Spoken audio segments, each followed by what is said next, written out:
Hello students, welcome to class 12th. This is economics class and today we are studying about the chapter problems of excess demand and deficient demand. In the previous videos we have completed aggregate demand and aggregate supply और उसी पर basis है हमारा problems of excess demand and excess demand and deficient demand. तो excess demand और deficient demand के बारे में हम स्टडी करते हैं, पढ़ते हैं. देखिए क्या है ये excess demand.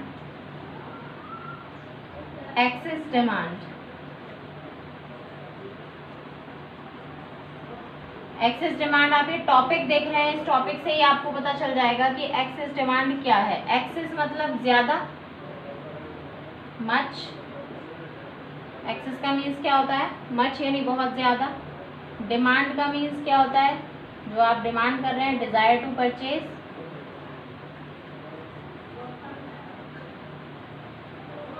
And sacrifice, ready to sacrifice the resources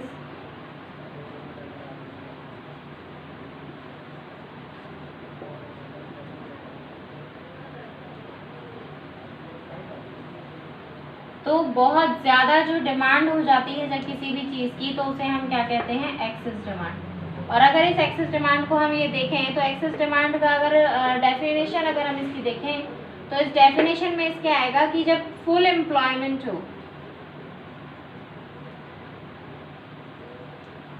full employment के टाइम पर अगर हमारी जो डिमांड है, एग्रीगेट डिमांड जो है वो एग्रीगेट सप्लाई से ज़्यादा हो, यानी कि हमारे पास किसी भी गुड की जो सप्लाई है वो तो है कम, जितना हमने प्रोडक्शन किया है डिमांड हमारी उससे क्या है? ज़्यादा है. और हमारी डिमांड जो है वो प्रोडक्शन से बहुत ज़्यादा है.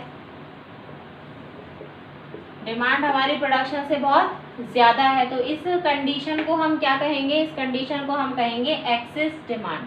यानी कि ये जो कंडीशन है ये कहलाती है excess demand. Means at full employment. Full employment में जब डिमांड जो है वो एग्रीगेट सप्लाई से ज़्यादा हो जाती है, यानी लोगों की जो नीड्स हैं वो सप्लाई जितनी है उससे ज़्यादा हो जाती है, तो उसे हम क्या कहते हैं? Excess demand. और एक्सेस डिमांड की जो कंडीशन है वो मार्केट के लिए एक प्रॉब्लम है.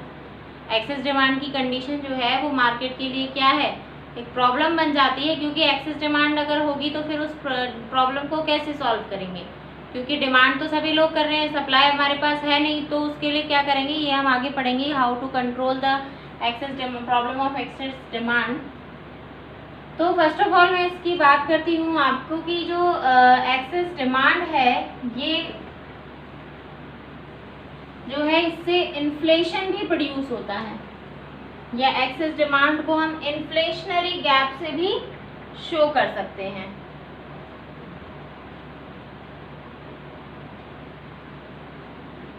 एक्सेस डिमांड जो है वो इन्फ्लेशनरी गैप को इम्प्लाइज करती है.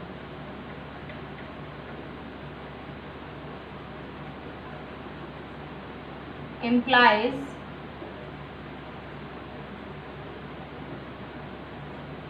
Inflationary gap.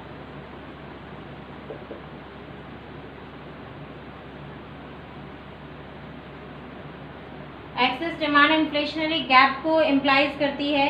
इन्फ्लेशनरी गैप क्यों? क्योंकि एक्सेस डिमांड जब हो जाती है तो एक्सेस डिमांड जो है उससे डिमांड ज़्यादा होने से प्राइस इंक्रीज हो जाती है. जैसे आपने देखा हो कि कभी भी हम एग्जांपल लेते हैं डिमांड का, हम एक जनरल एग्जांपल लेंगे इसमें कि अगर मान लीजिए कई बार आपने देखा होगा कि अनियन जो है, एक बार ऐसा हुआ था कि अनियन की जो क्रॉप है, कल्टीवेशन है, वो क्या हो गई थी? रुइन हो गई थी. रुइन हो गई थी क्रॉप. तो उसके रुइन होने से क्या हुआ कि हमारे पास जो सप्लाई है वो क्या हो गई थी? कम. उसकी सप्लाई हमारे पास कम हो गई थी.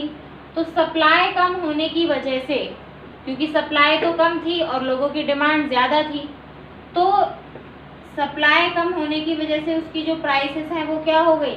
इंक्रीज हो गई. उसकी प्राइसेस इंक्रीज हो गई, लोगों पे ज़्यादा इफेक्ट पड़ा, क्योंकि अगर डिमांड ज़्यादा होगी, जब डिमांड इंक्रीज होती है तो प्राइस क्या हो जाती है? इंक्रीज हो जाती है. क्यों हो जाती है? कि मान लीजिए अगर उस गुड की प्राइस मान लीजिए अगर गुड की प्राइस जब 10 रुपीज़ पर केजी अगर हम ऑनियन की प्राइस रखते तो फिर सभी लोग इसकी डिमांड करते और अचानक से क्या आ जाती, बहुत ज़्यादा शॉर्टेज आ जाती। और ये तो कल्टीवेशंस होते हैं, तो क्रॉप्स होते हैं, इन क्रॉप्स को हम ऐसा तो कर नहीं सकते आज ख़त्म हो गया कल वापस से उगा लो, एक दिन में तो उगते नहीं है। तो ये जो सप्लाई है, जब ये मान लीजिए हमने 10 रुपीज़ पर केजी पर उस समय चल रहा था, लेकिन जैसे ही सप्लाई कम हुई कि भाई अब नेक्स्ट वाला जो ये क्रॉपिंग ईयर है इसमें नहीं आएगी सप्लाई, तो इन्होंने क्या किया, 10 को कर दिया 100 रुपीज़ पर केजी हो गया। अब ये 100 रुपीज़ पर केजी हुआ, तो मान लीजिए पहले जब ये 10 रुपीज़ पर केजी था, तो जिसकी इनकम, जिस पर्सन की इनकम 5000 पर मंथ थी, जिस पर्सन की इनकम 5000 पर मंथ थी, वो पर्सन भी अनियन परचेज कर रहा था, यानी वो भी इसकी डिमांड कर रहा था। लेकिन अब ये 100 रुपीज़ पर केजी होगी, तो क्या ये परचेज कर पाएगा? नहीं कर पाएगा। 100 रुपीज़ पर केजी होगी तो ये इसको परचेज नहीं कर पाएगा, और अगर ये इसको परचेज नहीं कर पाएगा तो इसकी डिमांड क्या हो जाएगी, जैसे प्राइस जो है वो इंक्रीज़ हुई, तो प्राइस इंक्रीज़ होने से अब ये जो मिडिल क्लास पर्सन है, ये जो पुअर पर्सन है, ये इसको परचेज नहीं कर पाएगा, और इसकी डिमांड, तो ऐसे बहुत सारे लोग हैं, तो इसकी डिमांड को क्या हो जाएगी, इसकी डिमांड को कम कर देगा। डिमांड जैसे ही कम होगी तो ये कहाँ आ जाएगा, 100 रुपीज़ पर केजी पर तो है ही, तो इसको सिर्फ कौन परचेज कर पाएगा, ओनली रिच पीपल इसकी डिमांड कर पाएंगे, तो ऑब्वियसली डिमांड क्या हो जाएगी, कम हो जाएगी। तो ये होता है कि जैसे ही एक्सेस डिमांड होती है वो इन्फ्लेशन को जन्म देती है। इन्फ्लेशन का मतलब होता है कि प्राइस गैप को रिलेट करती है। इन्फ्लेशनरी गैप जो है, ये समझ में आ गया होगा आपको कि प्राइस कैसे इंक्रीज हो जाती हैं। प्राइसेस इंक्रीज हो गई और ये प्राइसेस ही क्या करती हैं, इन्फ्लेशनरी गैप शो करती हैं। प्राइस के इंक्रीज होने से क्या आ जाता है, इन्फ्लेशनरी गैप आ जाता है। और ये इन्फ्लेशनरी गैप जो है ये किस तरीके से हम शो कर सकते हैं, देखिए इन्फ्लेशनरी गैप, इन्फ्लेशनरी गैप को शो किया जा सकता है किसके थ्रू, जब एडी यानी एग्रीगेट डिमांड जो है वो पहले जितनी थी, पहले एग्रीगेट डिमांड जो थी, अब उसके बाद जो एग्रीगेट डिमांड हो गई है, अब जो एग्रीगेट डिमांड है, इन दोनों के डिफरेंस से, इन दोनों के डिफरेंस जो होगा वो क्या होगा, इन्फ्लेशनरी गैप। यानी कि डिमांड जो है जितनी इंक्रीज हो गई है उसे हम क्या कहेंगे, इन्फ्लेशनरी गैप कहेंगे। ठीक है, ये हो गया हमारा inflationary gap. And output remain constant, इससे इन्फ्लेशन हो जाता है, यानी कि प्राइसेस बहुत ज़्यादा तेज़ी से इंक्रीज होती हैं। आउटपुट जो है वो कांस्टेंट रहता है, क्योंकि ऐसी चीज़ें नहीं है only price tend to rise. क्यों, क्योंकि आउटपुट जो है वो क्या होगा, आउटपुट तो इस समय कैसा रहेगा, कांस्टेंट रहेगा। क्यों रहेगा कांस्टेंट, क्योंकि अभी आपको मैंने बताया जैसे अनियन है तो हाथ पे तो उगेगी नहीं कि तुरंत उगाया और ले आए मार्केट में, तो चीज़ों को टाइम भी लगता है, तो आउटपुट को तो अचानक से नहीं इंक्रीज कर सकते हम। तो ये इम्पॉर्टेंट है कि आउटपुट भी क्या रहता है, कांस्टेंट। कई बार ऐसे क्वेश्चन आ सकते हैं कि एक्सेस डिमांड के टाइम में आउटपुट को क्या इंक्रीज डिक्रीज कराया जा सकता है। आउटपुट जो है वो कैसा फैक्टर है, वेरिएबल फैक्टर है कि कांस्टेंट है, तो कांस्टेंट यहाँ पर आउटपुट आएगा। ये हो गया हमारा। अब इसे हम एक डायग्राम के थ्रू देखते हैं, देखिए कि इन्फ्लेशनरी गैप जो है वो क्या होता है।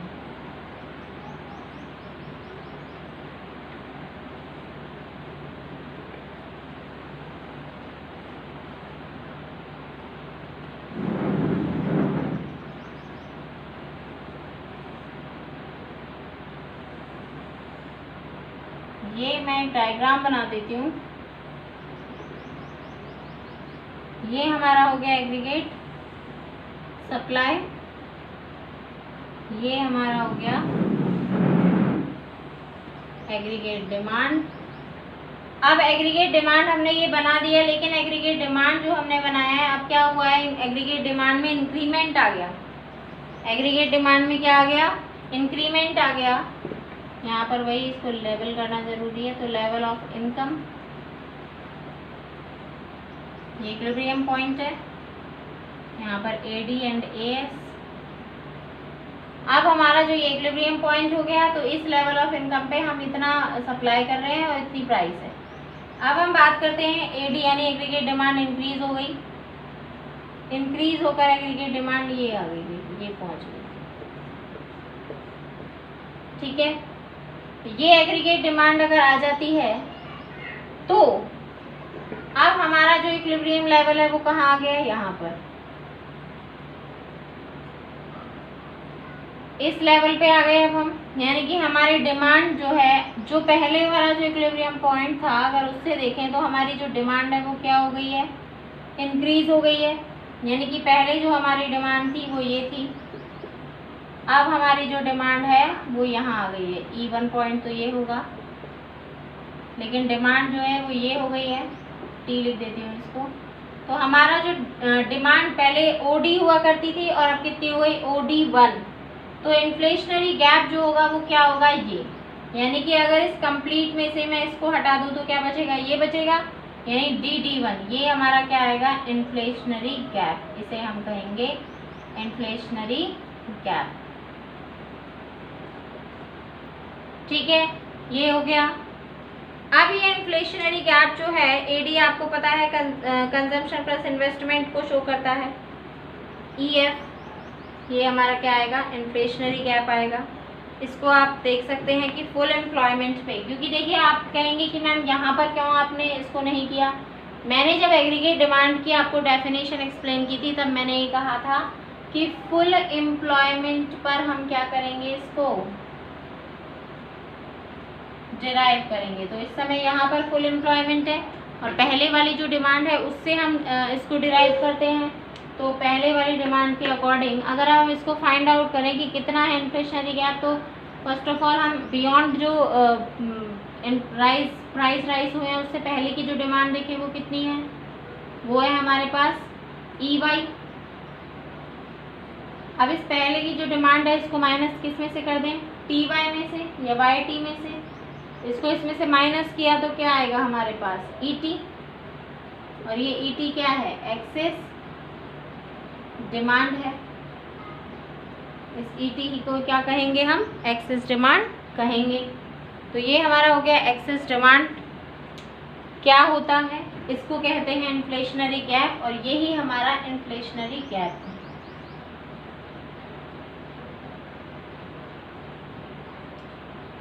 अब हम बात करते हैं, इन्फ्लेशनरी गैप हमारा हो गया है। अब हम बात करेंगे किसकी, कि इन्फ्लेशनरी गैप या एक्सेस डिमांड से क्या ऐसे रीज़न हैं इनके, कि ये रीज़न्स कौन कौन से रीज़न है जिसकी वजह से ये डिमांड जो है वो इतनी इंक्रीज़ हो जाती है या फिर सप्लाई डिक्रीज़ हो जाती है।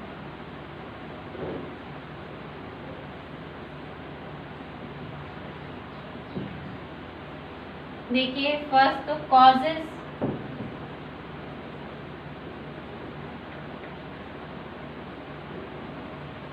Causes of excess demand. क्या कारण है कि इंक्रीमेंट जो है वो हो जाता है डिमांड में, इतना ज़्यादा इंक्रीमेंट कैसे हो जाता है, रीज़न और causes for excess demand. First of all the reason इसका ये है, मेन कॉज तो ये है कि जब कंजम्पशन इंक्रीज हो जाता है, कंजम्पशन क्या हो जाए, इंक्रीज हो जाए, यानी कि MPC marginal propensity to consume ये क्या होने लगे, इंक्रीज होने लगे। तो जब हम किसी भी चीज़ को बहुत ज़्यादा यूज़ करते जाएंगे उसकी क्वांटिटी को ज़्यादा क्वांटिटी में उसको अगर यूज़ करेंगे तो ऑब्वियसली उसकी जो सप्लाई है वो क्या हो जाएगी, कम हो जाएगी। डिमांड ज़्यादा है तो क्योंकि उसका कंजम्पशन ज़्यादा हो रहा है तो सप्लाई ऑटोमेटिकली कम होगी। तो कंजम्पशन के इंक्रीज होने से क्या होगा, यहाँ पर डिमांड एक्सेस हो जाएगी। अब नेक्स्ट अगर हम बात करें सेविंग की, अब अगर ये बताइए, अगर यहाँ पर कंजम्पशन इंक्रीज हो रहा है तो यहाँ पर सेविंग क्या हो रही होंगी, डिक्रीज ही हो रही होंगी। भाई अगर हमारे पास 5000 या 50,000 रुपीज़ इनकम है, अगर आप कंजम्पशन पर 40,000 आप कंजम्पशन पर एक्सपेंड कर रहे हैं और 10,000 आप सेव कर रहे हैं, तो 40,000 आपने कंज्यूम कर लिया, 10,000 आप सेव कर रहे हैं। तो अगर मान लीजिए मैंने कंजम्पशन इंक्रीज कर दिया, मैंने कर दिया कंजम्पशन 48,000, तो ऑब्वियसली मेरी जो सेविंग्स हैं वो 2,000 ही रह जाएंगी, ओनली 2,000 रह गई। तो सेविंग क्या हो जाती है, ऑटोमेटिकली डिक्रीज हो जाती है, यानी कि एमपीएस क्या होने लग जाता है, डिक्रीज। इस वजह से भी डिमांड एक्सेस की प्रॉब्लम आती है, क्योंकि जब हमारे पास सेविंग कम रहेंगी तो ऑब्वियसली कंज्यूम करने के लिए पैसा ज़्यादा है, और पैसा ज़्यादा है तो खर्च करेंगे उसको, और खर्च करेंगे तो वो कंजम्पशन में आएगा, तो डिमांड इंक्रीज होगी। नेक्स्ट है प्राइवेट इन्वेस्टमेंट डिमांड में इंक्रीज होने से, क्योंकि इससे क्रेडिट फैसिलिटीज जो हैं वो इंक्रीज हो जाती हैं रेट ऑफ इंटरेस्ट की वजह से।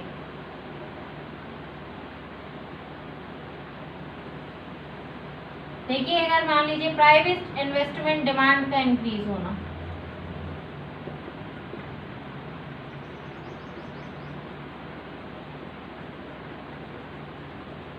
प्राइवेट इन्वेस्टमेंट डिमांड इंक्रीज होती है। मान लीजिए प्राइवेट इन्वेस्टमेंट की डिमांड जो है वो इंक्रीज हो जाती है, और उस समय जो रेट ऑफ इंटरेस्ट है, रेट ऑफ इंटरेस्ट जो है वो भी कम हो जाता है। अगर रेट ऑफ इंटरेस्ट कम हो जाएगा तो लोग क्रेडिट लेना क्या करेंगे, ज़्यादा पसंद करेंगे। और जब लोग क्रेडिट यानी कि बोरो करना बैंक से या फिर अदर पर्सन से, अदर रिसोर्सेज से, जब पर्सन्स बोरो करना स्टार्ट करेंगे, तो बोरो करने की जब उन्हें जो कीमत है, जो उनको रेट ऑफ इंटरेस्ट है वो उन्हें कम देना पड़ रहा है, तो वो ज़्यादा से ज़्यादा क्रेडिट लेंगे, ज़्यादा से ज़्यादा पैसा मार्केट से लेंगे। अब ज़्यादा से ज़्यादा पैसा लेंगे तो उसमें वो कंज्यूम भी करेंगे, तो कंजम्पशन इंक्रीज होगा और डिमांड भी इंक्रीज होगी। ये है नेक्स्ट जो रीज़न है वो है increase in government expenditure.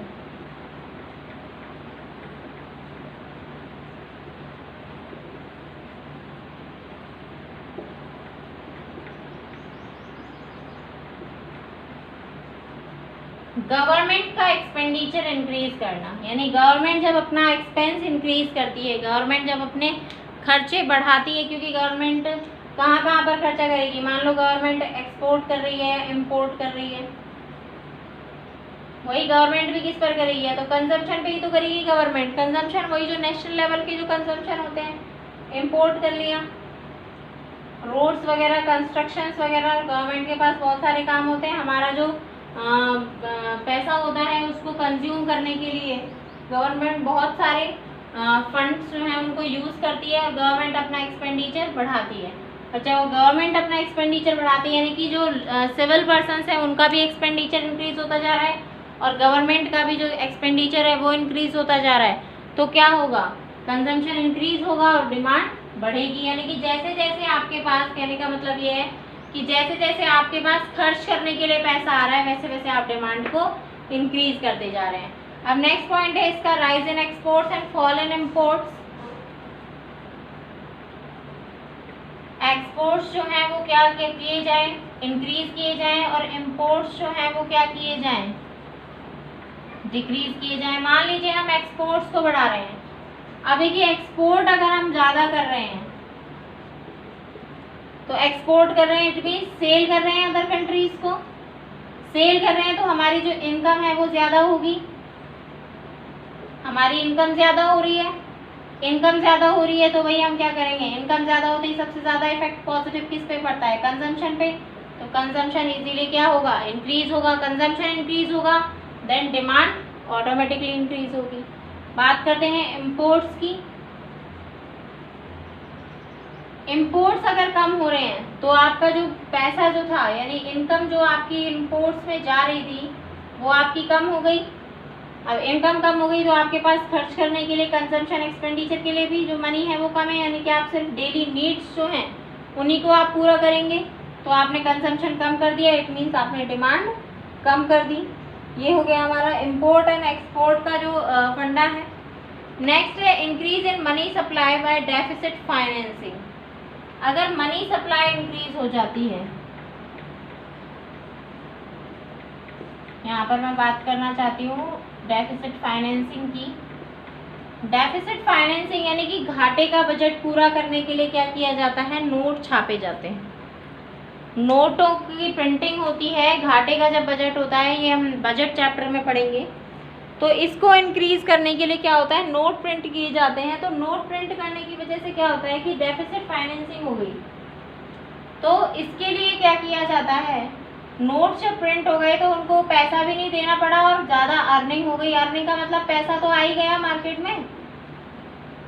Market में पैसा आना चाहिए बस। मार्केट में पैसा आया तो क्या हो गई, मनी की सप्लाई हो गई। और जैसे ही मनी की सप्लाई ज़्यादा हुई तो डिमांड, कंजम्पशन एक्सपेंडिचर इंक्रीज हो गया, डिमांड इंक्रीज हो गई ऑटोमेटिकली। नेक्स्ट बात करते हैं डिस्पोजेबल इनकम इंक्रीज होना। कब होगी डिस्पोजेबल इनकम इंक्रीज, मान लीजिए हमने टैक्सेस को क्या कर दिया, डिक्रीज कर दिया। अगर हम टैक्स को डिक्रीज कर देते हैं यानी टैक्सेस कम कर दिए, मान लीजिए पहले 50% इनकम पे टैक्स लग रहा था और अब वो टैक्स लग रहा है, पहले इनकम पर 50% का टैक्स लग रहा था और अब वो 10% लग रहा है।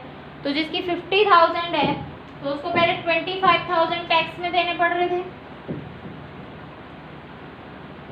25,000 टैक्स में देने के बाद उसके पास खर्च करने के लिए कितने बच रहे थे, इसमें से उसे सारे काम करने थे तो वो ज़्यादा कंज्यूम नहीं करेगा। लेकिन अब टैक्स जो है वो फ्री कर दी गवर्नमेंट ने, 10,000 ही जा रहे हैं, अब 40,000 उसके पास बच गए तो ज़्यादा खर्च करेगा तो डिमांड इंक्रीज होगी। ये प्रॉब्लम्स आती हैं, ये रीजंस हैं। इम्पैक्ट क्या पड़ता है, देखिए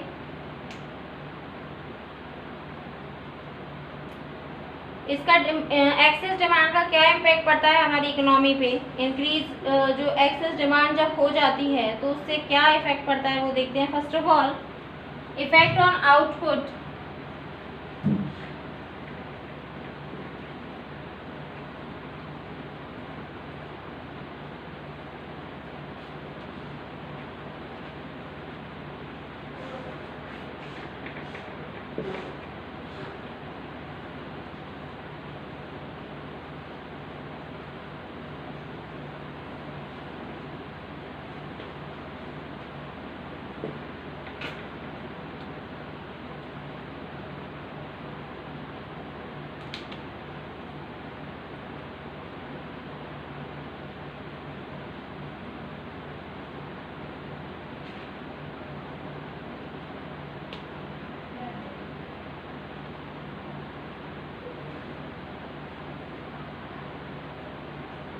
फर्स्ट ऑफ ऑल देखिए इकोनॉमी पर जो इसके इम्पैक्ट्स हैं यानी इफेक्ट्स हैं उसमें आएगा कि जनरल जो प्राइस लेवल है वो क्या हो जाता है, इंक्रीज हो जाता है।